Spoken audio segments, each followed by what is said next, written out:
ela vai ficar marcada para o dia 23, após o carnaval, né? Para quem não está lembrando, semana que vem é carnaval, tá certo? Apesar que ninguém vai, espero, né? Que ninguém vai usufruir do carnaval esse ano, né? Mas nós teremos o feriado de carnaval. Nós deveríamos, então, ter aula no dia 16 de fevereiro. Não teremos aula no dia 16 de fevereiro em razão do carnaval, então vai ser no dia 23. Tá bom? Bom, então, com relação à nossa aula de hoje nós vamos falar de um assunto muito interessante. Talvez ele vai começar um pouquinho chato, entendo, porque a gente vai começar já de cara falando algumas coisinhas de continha, mas é continha simples. Coisinha aí de fácil, quarta série. Vocês vão ver que é continha muito simples. Extremamente simples, por sinal. Mas a gente vai falar de um assunto que vocês gostam muito de ouvir falar, que é sobre alelismo múltiplo. Eu tenho certeza que vocês vão gostar muito, porque a gente fala sobre as razões do sistema de sanguíneo ABO, por que você tem aquele sistema sanguíneo, para quem que você quer doar, para quem que você pode doar. Hoje é esse assunto, nós vamos falar sobre esse assunto, tá? Vou tirar um dia também para a gente falar um pouco sobre algumas curiosidades humanas, que às vezes vocês têm muito interesse de saber, né? Vou marcar essa aula aí ainda, tá certo? Mas eu quero falar com vocês sobre, por exemplo, a cor dos olhos, a cor da pele, os tipos de cabelo que nós temos, que são coisas interessantes e que, embora não faça sentido nenhum um agrônomo, né, ou mesmo um zootecnista saber, né, por que eu tenho a cor dos olhos, mas é aquela coisa de conhecimento universal que a gente precisa de ter, né? Nem que seja por um dia que a gente estiver num churrasco, tomando uma cerveja, conversando fiado, aí a gente possa lá falar alguma curiosidade, mostrar que a gente sabe alguma coisa, ou pelo menos a gente fingir que a gente é inteligente, tem hora que a gente gosta de fingir que e aí a gente finge lá no churrasco, fala, rapaz, você tem isso é por causa disso, entendeu? Então, a gente vai marcar essa aula, mas a aula de hoje já dá bom, como já dá para a gente conversar bem no churrasco aí, falando um pouquinho sobre o sistema sanguíneo, BO, porque as razões daquele sistema sanguíneo, que muita gente tem dúvida como é que funciona. Tá bom? Eu vou projetar aqui então, rapidinho, minha tela inteira. Se alguém tiver alguma dúvida, pode, né, perguntar, a gente para a aula na hora, tá? Pode pedir um stop aí que a gente para na hora aqui e explica alguma coisa a mais, tá bom? Bom, então o nosso assunto hoje que nós vamos falar, acredito que vocês estejam vendo, é sobre alelismo múltiplo e mutações, tá certo? Bom, esse assunto ele é muito interessante, falar sobre alelismo múltiplo e mutações, porque ele dá as razões por que nós temos alelos. Isso é interessante entender. Por que forma-se alelo, né? Imagine que os primeiros organismos não tinham alelos, né? Se você for olhar os primeiros organismos, né? É impossível a gente pensar nisso, mas não existia o alelo, existia só uma forma sem variabilidade genética, né? E aí, a partir de então, foi feito a variabilidade genética a partir de uma certa, vamos falar assim, de uma certa evolução dos indivíduos, né? E a gente vai ver hoje as razões disso. Bom, então, o que nós vimos até agora, né? Até agora nós vimos que se a gente tiver um gene e dois alelos, nós temos a razão fenotípica 3:1, e essa razão fenotípica ela pode ser alterada quando eu altero, por exemplo, o nível de relação de 3:1 aqui, quando eu altero o nível de dominância completa. Se eu tirar, por exemplo, deixar de ser dominância completa, né? Se a gente pegar, por exemplo, a ausência de dominância, eu já não tenho mais a 3:1, né? A gente tem 1:2:1, tá lembrado? Se eu tiver, por exemplo, genes letais, eu já não tenho mais 3:1, aqui se torna 2:1. O mesmo acontece quando eu tenho dois genes e dois alelos. Se eu altero, eu posso alterar, então, essa relação fenotípica de 9:3 para 3:1, usando a dominância completa nos dois genes, né? Pode acontecer dominância completa, por exemplo, num gene, né? E falar, por exemplo, que está com ausência de dominância, e o outro gene, por exemplo, com genes letais. A gente não vai ter mais 9:3 para 3:1. Nós vamos ter, né, uma multiplicação entre esses dois, né? Bom, que isso é importante para a gente? Bom, importante que quando eu trabalho com dois alelos, é muito fácil entender como é que funciona, né? Vamos pegar o exemplo mais simples aqui, ó, que é esse que a gente está vendo aqui, ó, um gene com dois alelos, tá certo? Bom, se eu tenho um gene com dois alelos, significa que lá no cromossomo, aonde eu tenho um lugarzinho que a gente chama de losse, losse é como se fosse o endereço onde o gene está inserido, tá certo? Isso é um losse. Imagina que você tem uma casa, né? Essa casa sua faz parte de uma cidade. A cidade seria o seu cromossomo, sua casa seria o gene, tá? Então, sua casa tem um endereço dentro daquela cidade. O gene tem um endereço dentro do cromossomo. Certinho? Acho que tem alguém pedindo entrada ali. Deixa eu ver se é isso mesmo. Não, acho que. Enfim, se pediu a entrada, já subiu também. Vamos lá. Bom, então voltando ao nosso assunto aqui. É... Então, esse indivíduo aqui, ele tem no cromossomo dele, né? No cromossomo dele, ele tem o alelo A, que é o dominante aqui nesse caso, e no outro cromossomo, que é o cromossomo homólogo, que nós temos cromossomos sempre em pares, você é um indivíduo diploide. Como você é um indivíduo diploide, você tem seus cromossomos em pares. Se você fosse um indivíduo triploide, você ia ter 3 cromossomos, não mais pares, mas trios, né? Se você fosse um indivíduo haploide, você só teria um cromossomo, como as bactérias. Mas nós somos diploides, então nós temos um cromossomo e o seu homólogo, que é o outro que está aqui, né? Por isso que você tem 46 cromossomos, 23 vêm da sua mãe e 23 vêm do seu pai. Bom, então nesse camarada aqui, ele tem, então, o alelo A grande de um lado e o alelo A grande do outro. Ambos alelos conferem a mesma proteína. Isso é muito importante, tá? Esse é entender o que é o alelo. O que é o alelo? Esse alelo ele vai produzir o mesmo RNA transportador. De novo, alguém pedindo, galera. Deixa eu ver aqui.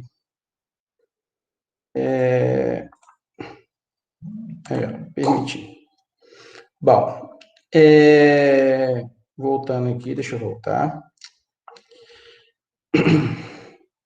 Bom, esse alelo, ele vai permitir, então, né, a formação do mesmo RNA transportador, né, o RNA mensageiro, aliás, desculpa, vai produzir o mesmo RNA transportador, o mesmo RNA ribossômico, que é aquele responsável por fazer, né, as proteínas, pela tradução das proteínas, tá certo?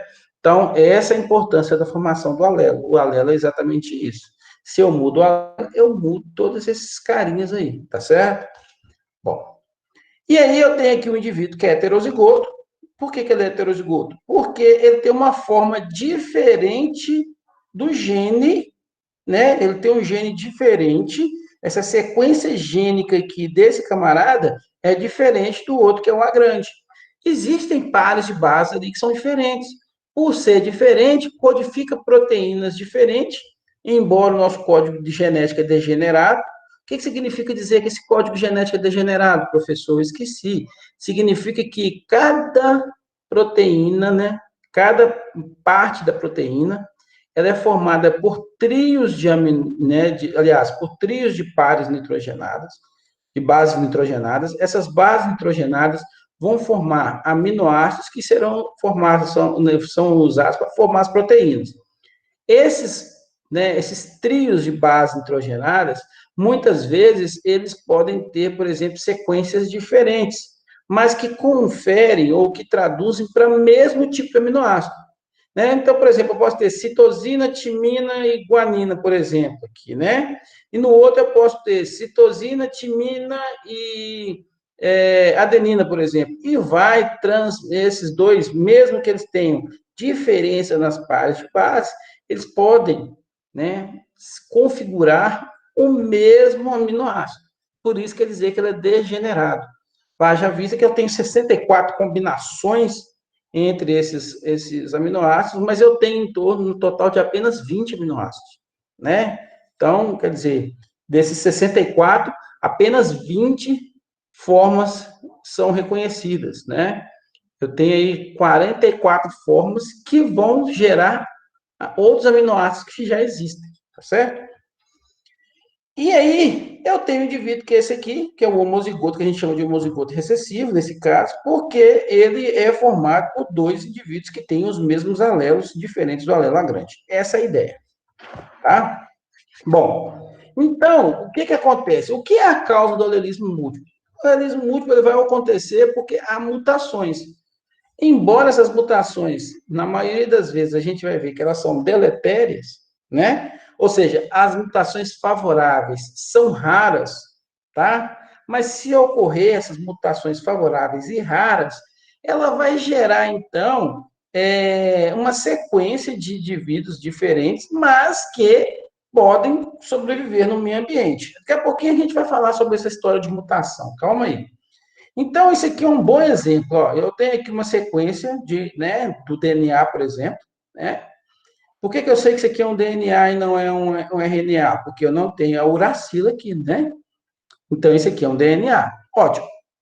Bom, então essa sequência de DNA, o que acontece? Ela tem aqui a sequência original, ela tem um T aqui no terceiro, por exemplo, na terceira par de base nitrogenada aqui, né? Então, na terceira base nitrogenada aqui, ela tem a timina.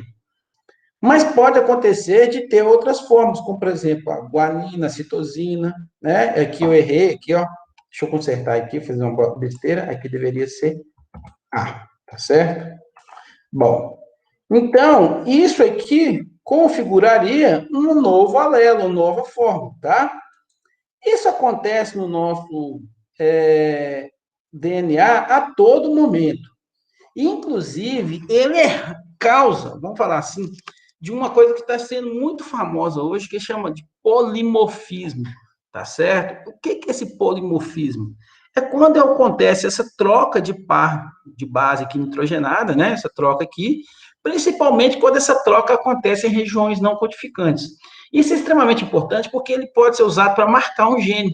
E marcar um gene é extremamente interessante no caso de geneticistas, porque eu consigo, por exemplo, o que a gente mais tem dificuldade quando eu quero fazer melhoramento genético, quando eu quero, por exemplo, fazer seleção de alguns genes de interesse, é saber se aquele indivíduo contém a sequência gênica que eu quero que ela tenha. Porque se ele contém aquela sequência gênica, significa que vai ter um determinado alelo, e se esse alelo é mais produtivo, é aquele indivíduo que eu quero selecionar.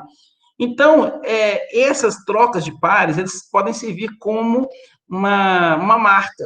E aí, a partir disso, eu consigo hoje, por exemplo, sequenciar o DNA, obter essas letrinhas aqui, todas elas, e identificar quais são os indivíduos que são mais produtivos. Um exemplo, digamos que o alelo A2 seja o mais produtivo, né? Os indivíduos que têm, então, a citosina aqui, ó, como uma terceira base nitrogenada, né, nesse DNA, ele confere, por exemplo, uma maior produção de leite, ou o indivíduo possui, por exemplo, né, uma maior produção de soja, tá? Uma maior produtividade da soja, maior adaptabilidade, alguma coisa nesse sentido.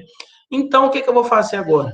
Eu vou sequenciar, né, todos os indivíduos que eu tenho aí, milhões de indivíduos que eu tenho aí, que eu quero ser pais da próxima geração, identificar quais eles têm essa citocina, os que não tiverem eu elimino, os que tiverem eu deixo, e esses vão ser os próximos pais que formarão uma população muito superior em relação às outras. É a ideia da genômica, né? Como vocês verem falar sobre genômica, é isso que está acontecendo, exatamente isso. Nossa, professor, mas sequenciar um DNA fica tão caro, não fica, não? Ficava no passado. Hoje é muito barato, hoje é muito baratinho. Hoje basta você fazer, né?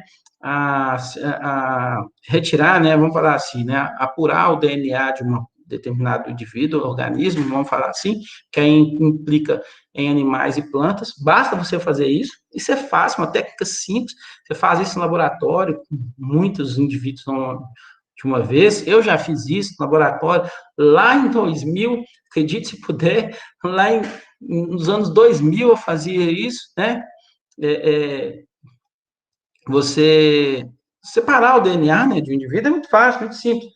Técnicas facinhas aí. Bom, e uma vez que você coletou o DNA do indivíduo, aí você vai colocar, existe umas maquininhas hoje, né? Onde você coloca aquela sequência de DNA num pinozinho, igual tipo aquele pinozinho que a gente usa em laboratório, você coloca aquilo lá, né?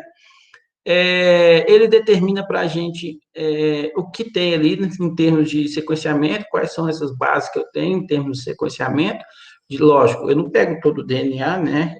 Aliás, eu não pego todos os cromossomos, eu pego, às vezes, um cromossomo específico, uma sequência específica do gene que eu quero encontrar. A partir dali, eu consigo saber se os indivíduos, quais são as sequências que eu tenho de bases, e uma vez que ele tem a sequência das bases que eu quero, eu faço a seleção. É muito simples, tá certo? Bom, fato é que essa troca de pares aqui, ela permite a ocorrência da variabilidade genética, tá certo? E isso vai formar novos alelos, a formação de alelos. E essa formação de alelos, esses alelos, eles vão precisar passar por uma prova de fogo, que é a seleção natural.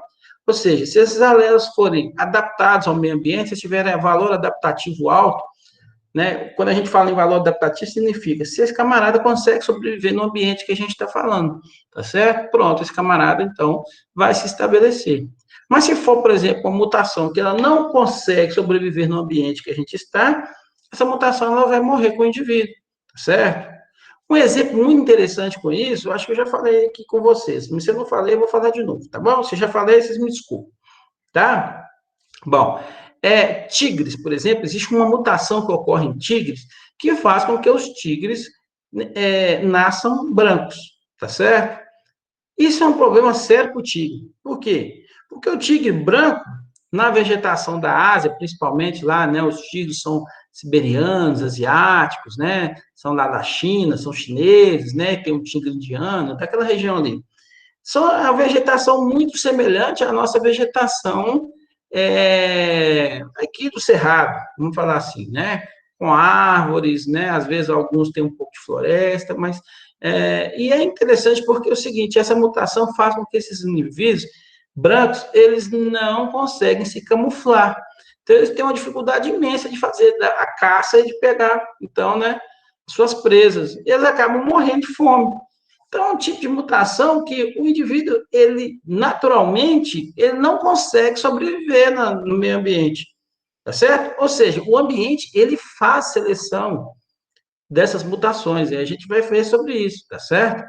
Bom, fato é que a maioria dessas mutações, elas aumentam, então, a variabilidade genética, e essa variabilidade genética, em certo ponto, é muito interessante para nós, certo? E aí, se a gente tem, então, a formação desses alelos, né? Então, a gente precisa de saber, pelo menos determinar, quem são os alelos homozigotos e quem são os alelos heterozigotos, tá certo? Mas, para a gente formar, por exemplo, quando a gente tem poucos, né, alelos, por exemplo, dois alelos, no caso aí, um gene com dois alelos, é fácil da gente fazer essa contagem, né? Então, por exemplo, se eu tenho um gene lá com dois alelos, um indivíduo vai ser A grande ou A pequeno, eu sei facilmente que dois alelos me dá três genótipos diferentes. Quais são esses três genótipos diferentes? É o genótipo A grande é grande, o A grande é pequeno e o A pequeno é pequeno. É fácil de contar isso. Aqui eu consigo saber que um deles vai ser o heterozigoto, que é o A grande é pequeno, e eu tenho dois homozigotos aqui, que é o A grande é grande e o A pequeno é pequeno. Fácil. Quando eu aumento isso para um gene de três alelos, aí a coisa já começa a mudar um pouquinho de figura. Por quê? Porque agora eu tenho três alelos, eu tenho seis genótipos. Quais são esses genótipos? Aí, ó, A1, A2, A1, A1, né? A2, A2, A3, A3, e esses que eu acabei de falar são os homozigotos, mas ainda tem os heterozigotos, A1, A2, A1, A3 e A2, A3, né? Então, eu tenho aqui três heterozigotos, um total de seis genótipos diferentes.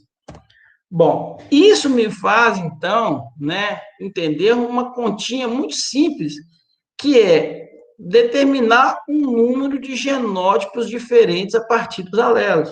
Esse número de genótipos diferentes, ou NGD, ele é dado por uma formulazinha muito simplesinha, que é essa que vocês estão vendo, né, que é M que multiplica M mais 1 dividido por 2, e isso tudo elevado a N. Mas nem sempre a gente usa esse N aqui, não. Vou explicar por quê. Bom, esse M aqui, que a gente está falando, M de Maria, ele vai ser o número de alelos. O N vai ser o número de genes. Se eu estiver trabalhando apenas com um gene, não faz sentido eu fazer essa continha com esse N aqui, porque todo número elevado a 1 vai dar ele mesmo, né? Então, eu só vou usar esse N aqui se eu tiver 2 alelos ou mais. Mas para um alelo, né, basta eu usar apenas a formulazinha aqui do meio, que é M que multiplica M mais 1 sobre 2. Então, só para a gente ter noção se essa continha funciona, vamos lá, um gene com 2 alelos. Um gene para 2 alelos, o que nós temos então? Vamos lá? Então, se o alelo, o alelo são 2, no lugar de M eu vou colocar 2. Então, vai ser 2 que multiplica 2 mais 1 dividido por 2. 2 mais 1 aqui dá 3. 2 vezes 3 dá 6. 6 dividido por 2, 3. Note que eu nem dei bola para esse 1 aqui, embora eu coloquei ele aqui matematicamente só para vocês olharem, mas eu nem dei bola porque todo número elevado a 1 é dar ele mesmo, certo? Então, olha, o número de genótipos diferentes vai ser 3. Verdade, né? Olha lá, a grande é pequena e a pequena é pequena.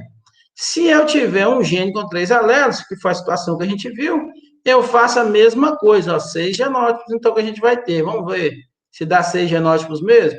Bom, agora vai ser M que multiplica M mais 1, onde o M é o número de alelos, então vai ser 3 que multiplica 3 mais 1, 3 mais 1 vai dar 4, 3 vezes 4 vai dar 12, e 12 dividido por 2, 6.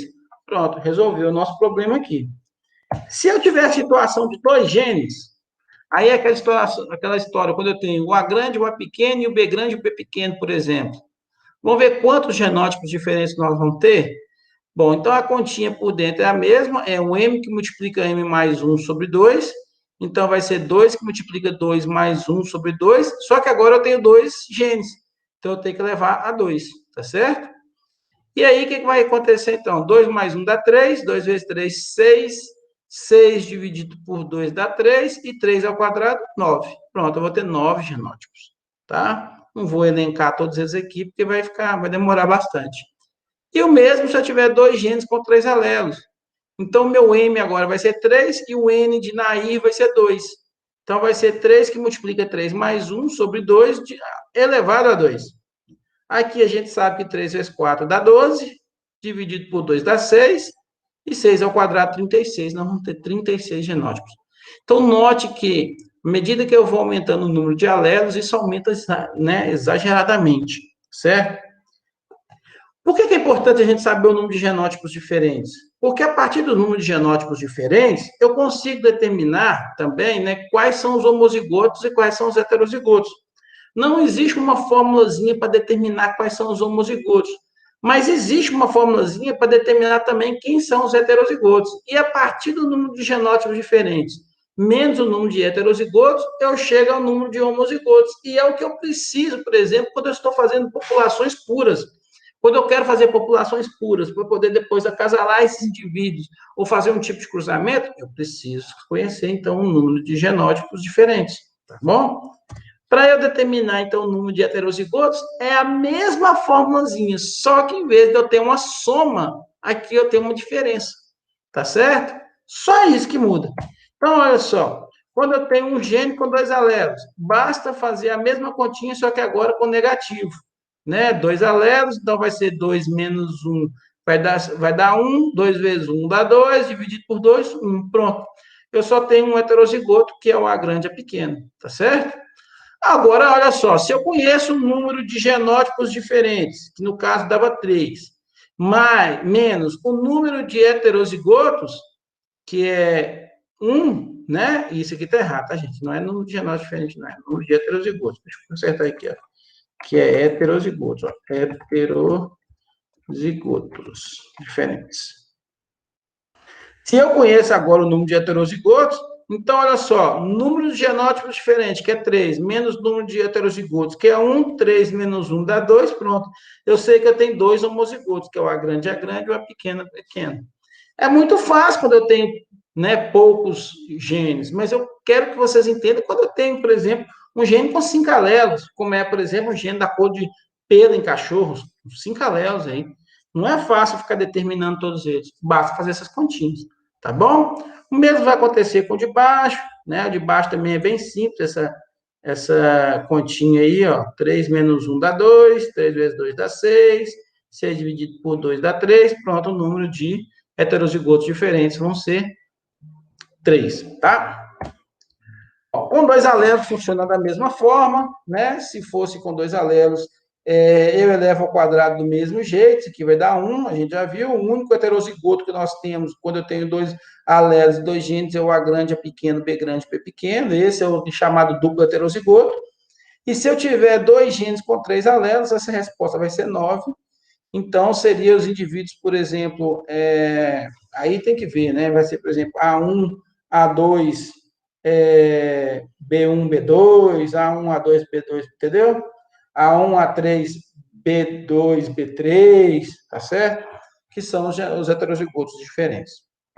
Bom, e os exemplos de alelismo múltiplo que nós temos aí na população? O mais emblemático, talvez o que vocês mais já estudaram aí, é sobre coelhos, cor de pelagem em coelhos, né? É o que todo mundo estuda, acho que na escola, e todo mundo vê, que os coelhos, então, eles podem ter pelo menos quatro tipos de pelagem, que é a que a gente chama de agute, ou selvagem, que é esse marrom aí, né? A chinchila, né? Essa cor mais acinzentada, e né, um pouco com algumas pintinhas brancas no meio. O himalaio, que é esse coelho que tem todo o corpo branco, mas as extremidades enegrecidas, e o albino. Né? O albino, a gente considera o albino quando o indivíduo, inclusive, tem o olho vermelho, tá certo? Porque com a ausência de pigmentação nos olhos, passa atrás do olho vermelho, do olho do coelho, passa uma artéria, e aí não tem pigmentação, a cor que você vê do olho do coelho é a cor que do sangue passando na artéria atrás do olho do coelho, tá certo? Não confunda coelho de cor branca, porque existe coelho de cor branca, que é um outro gene que determina, e aí sim ele nasce de cor branca, mas de olhos pretos, tá bom? Bom, no caso do coelho, as pelagens, né, possuem 4 alelos, tá certo? Esses 4 alelos, então, se a gente fosse fazer aquela continha lá dos 4 alelos lá, como é que a gente ia fazer, né? Vamos só voltar aqui rapidinho, aqui, ó. Número de genótipos diferentes para 4 alelos. A gente ia colocar aqui, no caso, aqui seria 4, né? E aqui 4 mais 1 sobre 2. 4 mais 1 vai dar 5, não é isso? 4 vezes 5 dá 20, 20 dividido por 2 dá 10. Significa que eu tenho 10 genótipos diferentes de coelhos. Vamos ver se isso é verdade aqui, né? Vamos ver se nós vamos ter os 10 genótipos mesmo que nós estamos prometendo aí. Bom, então, pessoal, o que acontece? Para o coelho, no caso dos coelhos, né? Os alelos funcionam da seguinte forma: o alelo C grande, ele domina sobre todos os outros alelos, tá certo? E o C grande, ele vai conferir a cor marrom ou agute nos coelhos. O outro alelo que a gente tem é o alelo chinchila. Esse alelo chinchila, ele não consegue dominar o alelo C grande, mas ele domina os outros dois alelos que a gente tem aqui, tá certo? O terceiro alelo que eu tenho é o alelo himalaio. O himalaio, ele sofre dominância do chinchila e do agute, mas ele é dominante em relação ao gene albino, ao alelo albino. E o alelo albino, ele não domina ninguém, tá certo? E ele é dominado por todos os outros. Fato é que, se o indivíduo, então, for, por exemplo, C grande, ele vai ser um coelho de cor agute ou selvagem, e além de ser dominante, ele é um coelho de cor pura, né? Puro, ele é puro, ele não carrega nenhum dos outros alelos. Mas ela não é a única forma de conferir a cor marrom. Eu posso ter a cor marrom quando eu tiver também esse C grande com CH, que é o da chinchila. Se ele fosse C grande, CCH, ele vai conferir também a cor agute, só que ele é um heterozigoto.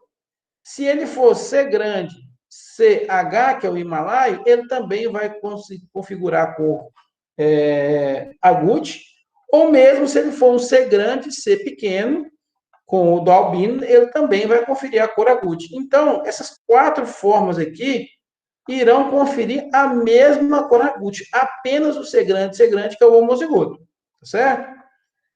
Em contrapartida, o CCH, que é o da cor chinchila, se ele for um indivíduo puro, ele vai ser CCH, que ele vai ser totalmente puro, mas ele pode ter também heterozigose com os outros dois alelos e também formar chinchila, né? Então, ó, conte lá, aqui tem 4, aqui tem 3 formas, dá 7 aqui, não é isso? Bom, com relação ao Himalaia, o Himalaia ele pode ser puro ou ele pode ser o heterozigoto com o albino, né? Se ele receber um C grande, ele deixa de ser Himalaia, ele passa a ser agute. Se ele receber um CCH, ele deixa de ser Himalaia e vai ser chinchila. Ele só vai ser Himalaia se ele tiver um outro H com ele ou um C pequeno, tá? Interessante que o Himalaia, ele só confere essa cor que vocês estão vendo se ele tiver no ambiente frio. Se ele tiver no ambiente de calor, essas partes não vão ficar enegrecidas, vão ficar brancas normalmente. Só quando há frio que ele fica com essas partes escuras, que são as partes de menor circulação sanguínea. Então, isso isso inclusive é uma estratégia, né, dos genes de fazer o seguinte, de aquecer essas partes aqui, ó, dos indivíduos, para que elas recebam mais luz solar, concentrem mais energia e esquentem mais essas regiões que normalmente são mais frias, né? E o albino, ele vai ser, então, só ser pequeno, né? E esse camarada aqui, muitas vezes, ele não consegue sobreviver em ambientes frios, tá certo? Bom, então, se você contar aqui, eu tinha 7, mais 3 aqui, 10. Pronto, eu tenho 10 alertas diferentes.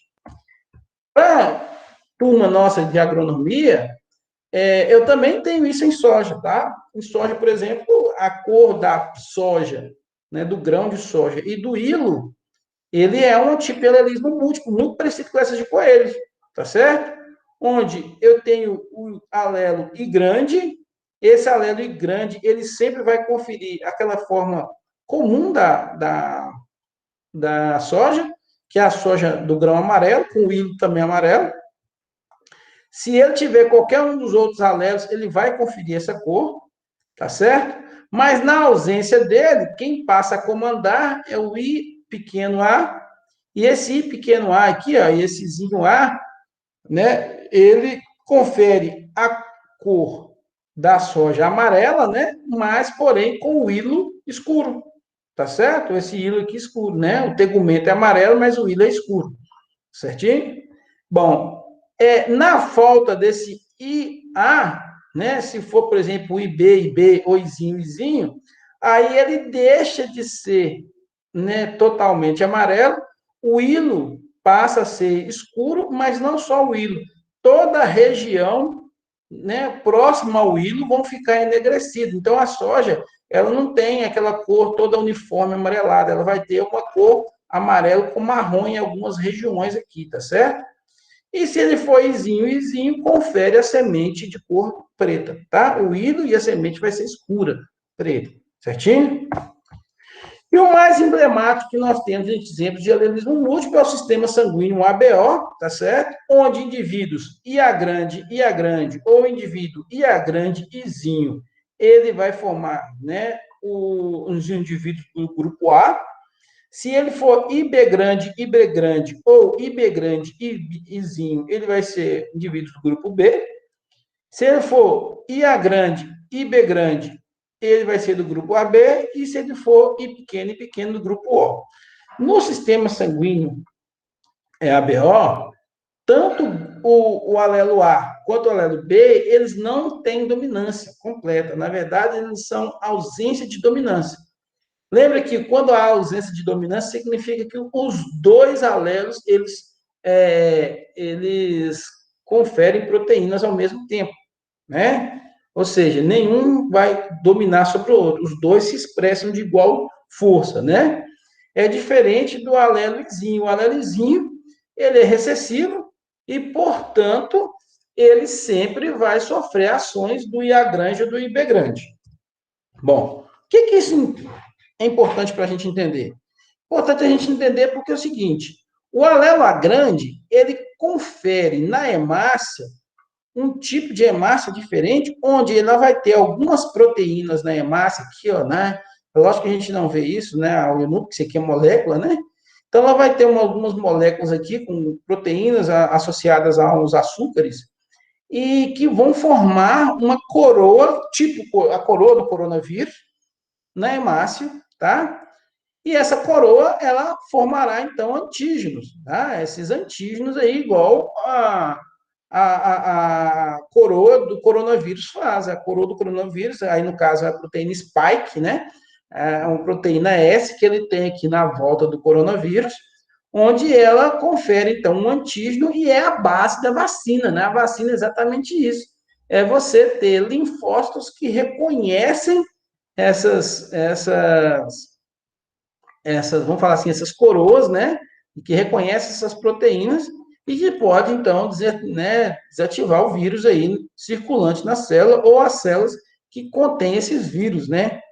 Bom, sendo assim, pessoal, como esse indivíduo A, que desse tipo de hemácia A, ele produz esse tipo de antígeno aqui, que é essa proteína associada a um açúcar aqui, bom, ele vai produzir esse antígeno A, e nesse caso, é, indivíduos que são do grupo A não vai produzir anticorpos contra eles. Mas se for um indivíduo do grupo B, ele vai produzir um anticorpo, isso aqui é um anticorpo, um linfócito. Na verdade, aqui tem 1, 2, 3, 4, 5, né? Eu tenho 5 linfócitos aqui, T, isso é um linfócito T, apesar que parece um Y, é um linfócito T. Esse linfócito aqui, ele que vai ligar aqui, ele tem a capacidade de modificar essa região aqui, ó, em V, né? E ligar aqui no antígeno A aqui, tá certo? E inativar, então, esse indivíduo. Então, se ele for do grupo A, ele não vai produzir esse anticorpo, mas se ele for do grupo B, ele vai produzir um anticorpo que é um anti-A.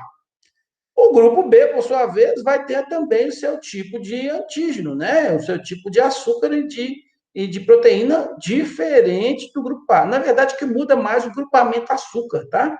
É, a proteína, muitas vezes, elas são muito parecidas, mas o grupamento açúcar que altera o antígeno.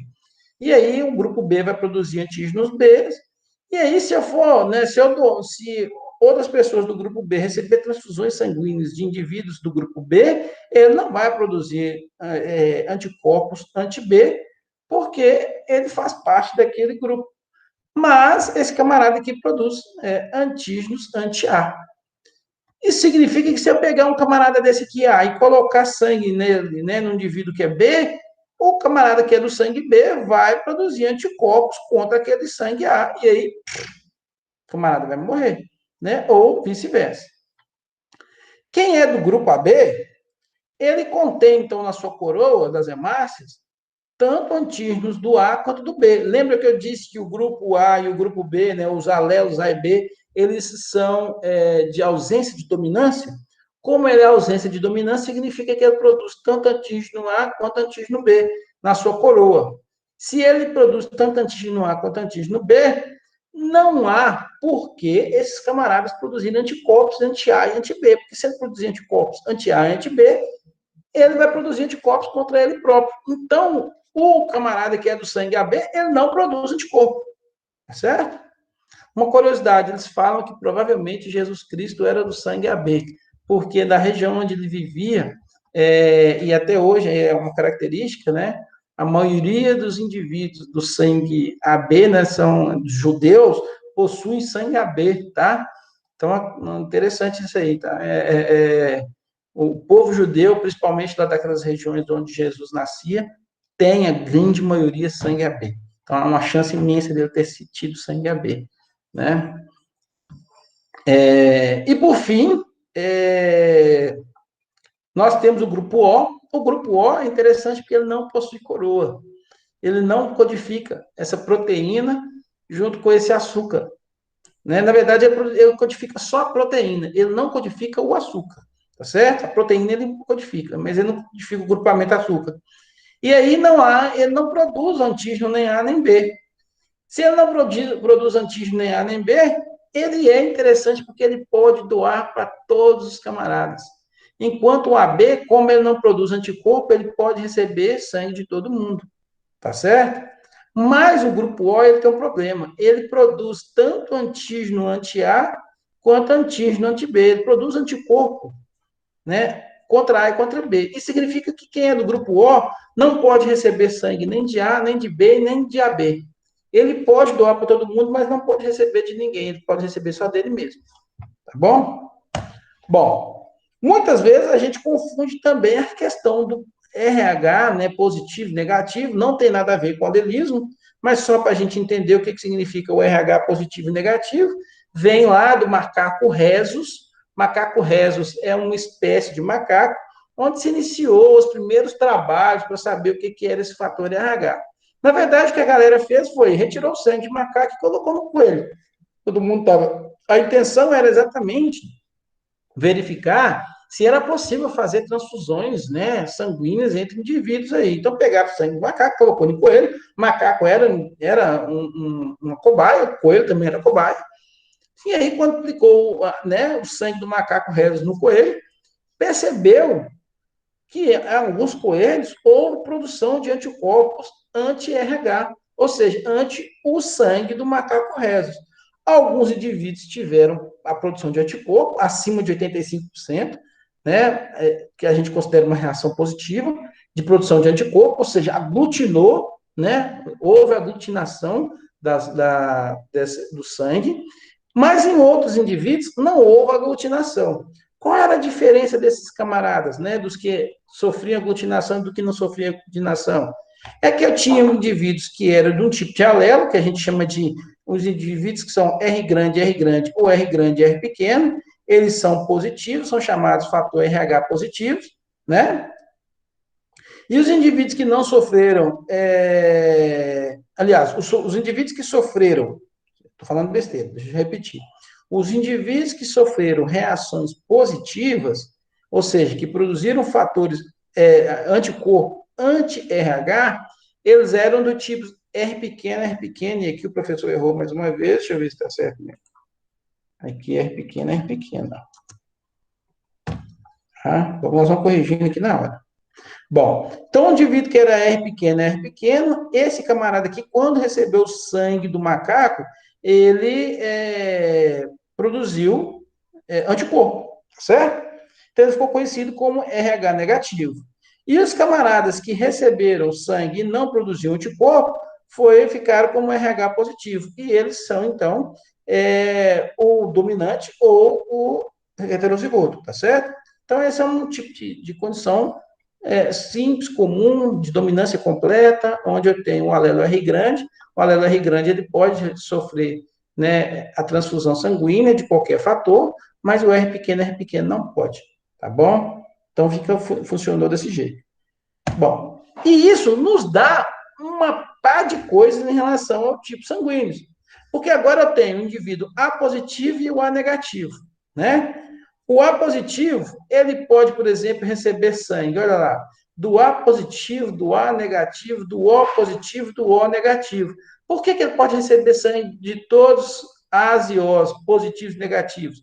Ele pode, porque ele é do grupamento A, e o grupamento A pode receber sangue de outro A, e do O que não produz antígeno, você lembra? Então, o O também ele pode, né, receber. E com relação a positivo, como ele é positivo, ele não vai aglutinar o sangue de quem é negativo, nem quem é positivo.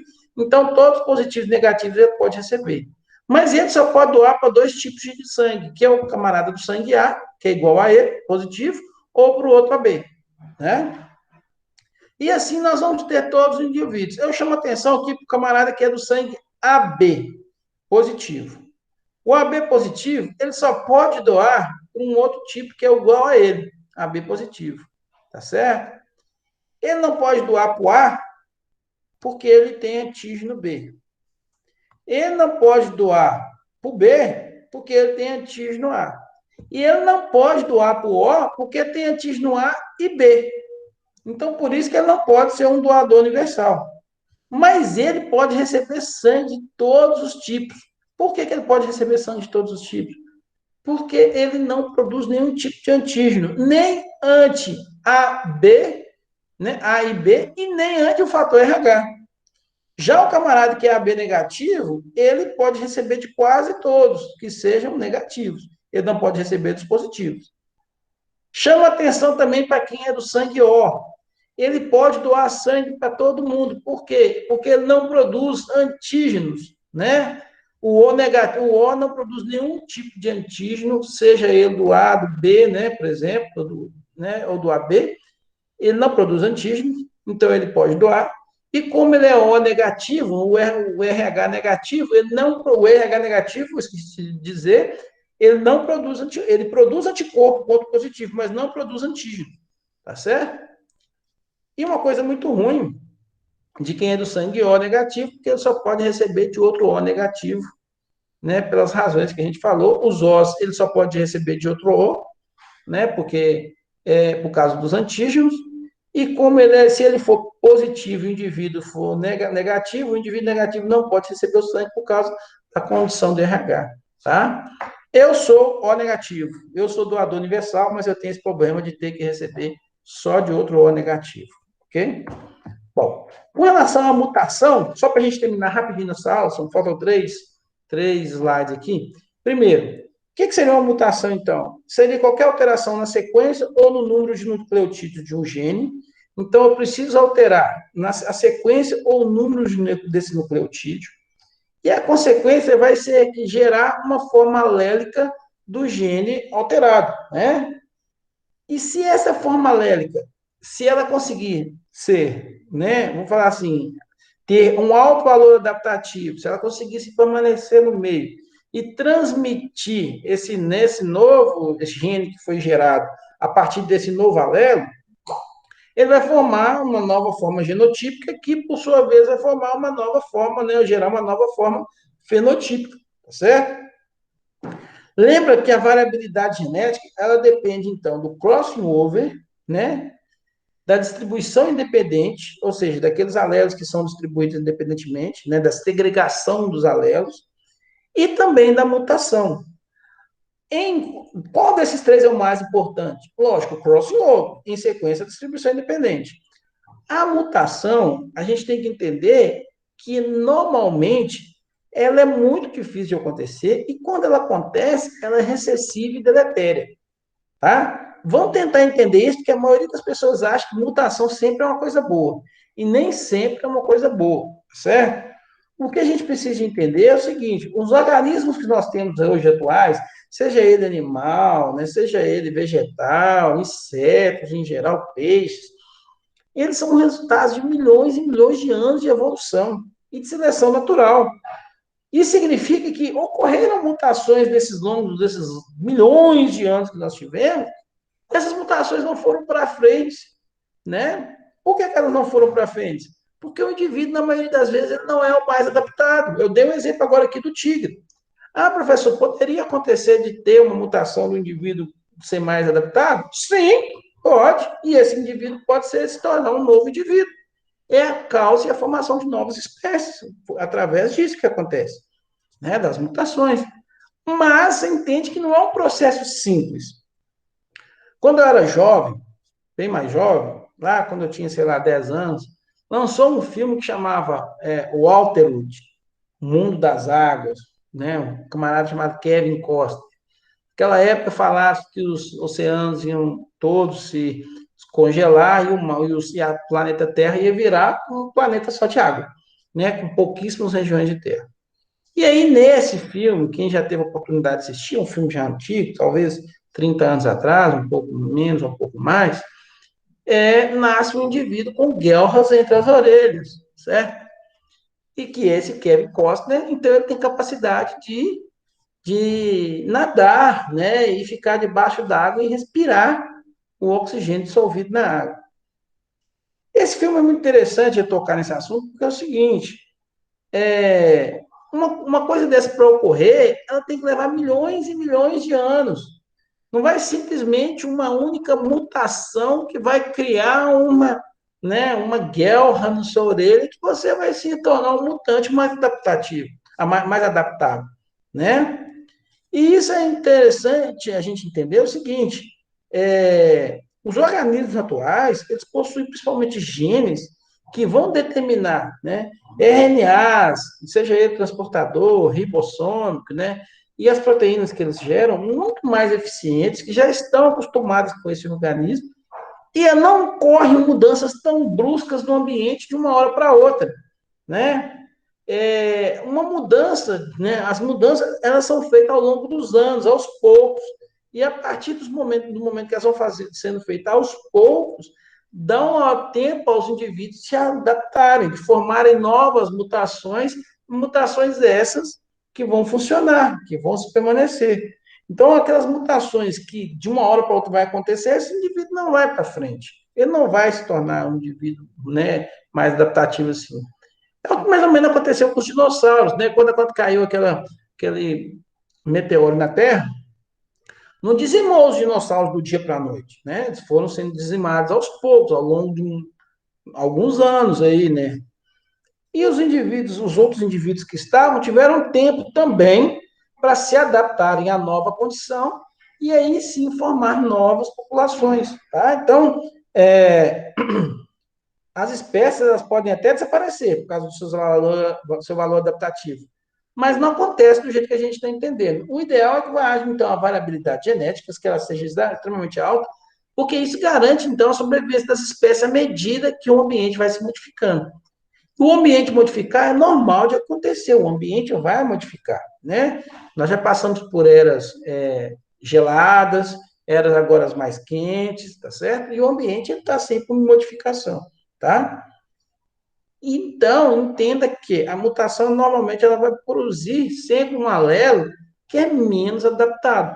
Um exemplo bom disso é um gene A, um gene humano aí, que é o gene A, que codifica na verdade, uma proteína, né, uma enzima chamada exoaminidase A. O que essa proteína faz? Né? O que essa enzima faz? Essa enzima, ela ajuda na quebra de ácidos graxos, certo?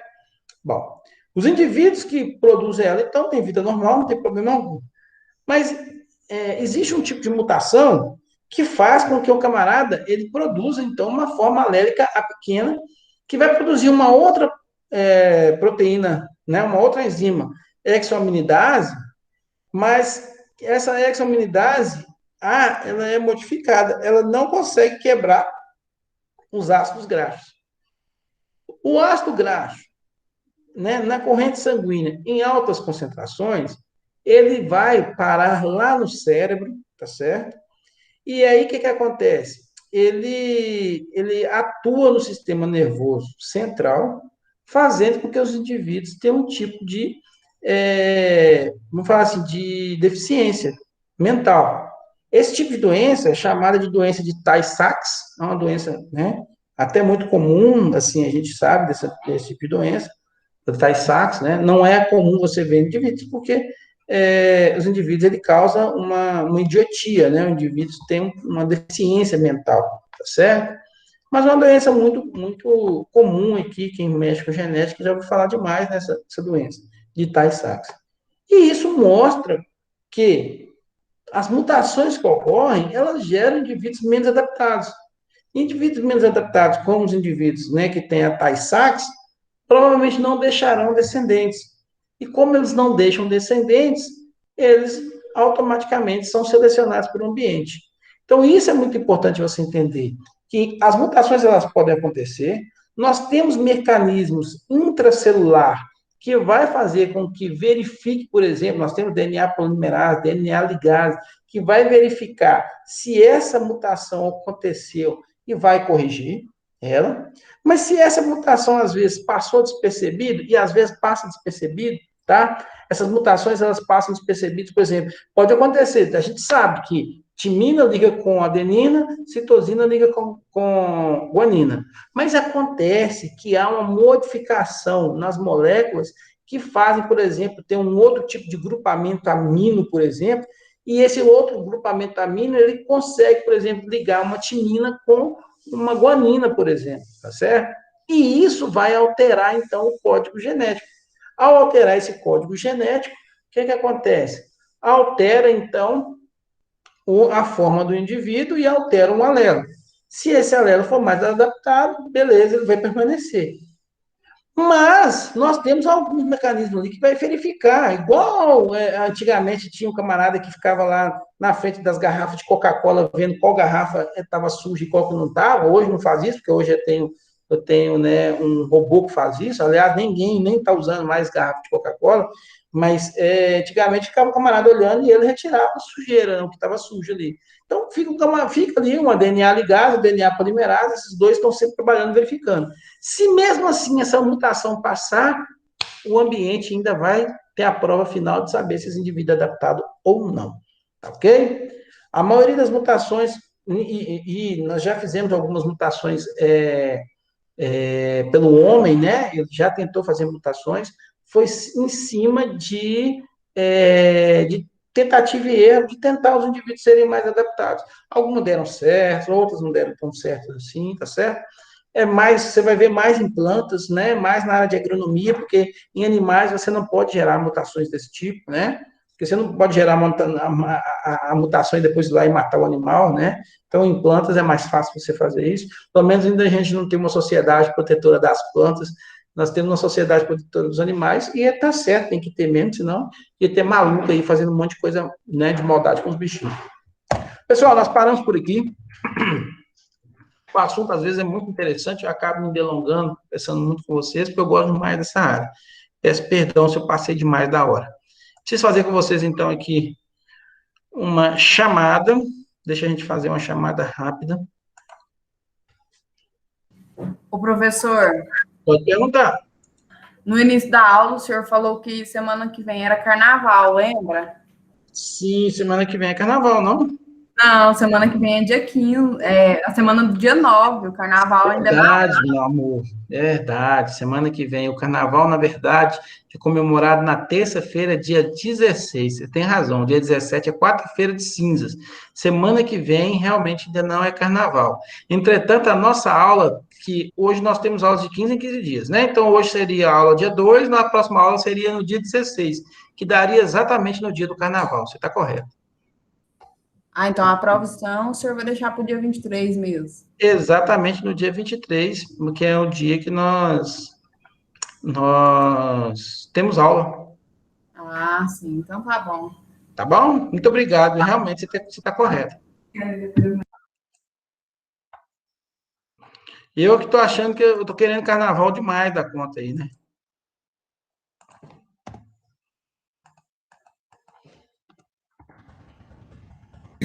O senhor não quer adiantar essa prova para o dia 9, não? Uai, se todo mundo. Podemos lançar essa pergunta lá no grupo? Se puder lançar, eu posso. Para mim é problema algum. É até preferível, que aí não me atrapalha no dia 23. Como o que vocês quiserem para mim, e o que for melhor para vocês também. Eu não estou aqui para atrapalhar vocês, não. De repente, vocês estão com alguma prova aí, alguma coisa assim nessa época, para mim não vai ter problema, não, tá? A gente vai lançar, eu vou lançar essa pergunta lá no grupo, então. Ok? Ok. Obrigada. Imagina que é isso. Amanda Caroline está aí, que eu estou vendo. Amanda Martins também está aí. Se eu pular alguém, vocês me falam. Kaique também está aí. Daiane está aí também. Eduardo Barros está aqui também. Presente. Gabriela Maria Borges está aqui, a bichinha. Gabriela Miranda. Aqui, Miranda. Está aqui. Júlio César. Está aqui. Maria Beatriz, que ficou reclamando que eu coloquei até 2025. Está aqui. Professor, eu entrei atrasada, mas eu entrei. Gente, eu acabei de colocar presença aqui, você não viu, não? Vi. Natália, que medo é esse de eu não colocar? Natália Oliveira. Não, Sara Pires. eu só Teve alguém que acabei de colocou e entrar. caiu depois, será? Não, né? Eu não vi. Sulamita. 6. Professor, eu não vi se você falou a Laura, eu não sei se ela está online, mas a internet dela A estava Laura caindo. tá, exatamente. Muito obrigado. Quem está falando comigo? Amanda? Isso, professor. Ô, Amanda, muito obrigado. Realmente, eu vi que ela tinha conectado, é verdade. Ela mandou mensagem no grupo aí falando que a internet dela tá com problema, aí tá caindo e voltando, não tá conseguindo conectar de novo. Não, não faz com que esquenta a cabeça, não. Já coloquei presença por aqui. Beleza. Pessoal, então é isso. Se vocês não têm mais nenhuma pergunta, a gente para por aqui. Um beijão para vocês, bom fim de semana, tá certo? Se a gente for fazer prova até na semana que vem, bom demais da conta, se não, bom carnaval também. Um abraço, tá bom? Eu vou lançar a pergunta lá agora, se a gente pode fazer nossa prova no dia 9. Tá joia? Se eu deixar, ó, presta atenção, é uma coisa boa, vou falar para vocês aqui. Se eu fizer a prova se eu deixar a prova para o dia 9, eu prometo para vocês que eu coloco a prova para o dia 9 e deixo ela até dia 19. 10 dias aí para fazer prova. Porque, Opa, beleza. para não atrapalhar os dias de carnaval aí, né? Tá certo? Top. Então, beleza, então. Um abraço, então. Tchau, tchau. Abraço. Tchau, Falou, professor. professor. Tchau, até mais.